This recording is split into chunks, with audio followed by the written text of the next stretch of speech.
এতিম বলে কি মানুষ মনে হয় না নাকি? সবাই খালি পাত্রর বাপ মা খোঁজে। হ্যাঁ, এতিমরা কি মানুষ না? হ্যাঁ? আমরা কি আমি এতিম বানাইছি?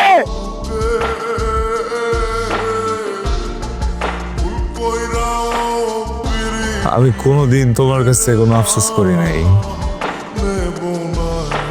আমি কোনোদিন কোনো কিছু বলি নাই, কিছু চাইও নাই। আজকে করতেছি আফসোস। আমার বাপ মাটা যদি থাকতো এত কিছু শোনা লাগতো না। আমার বাপ মাটা যদি থাকতো এই অবস্থাটা হইতো না।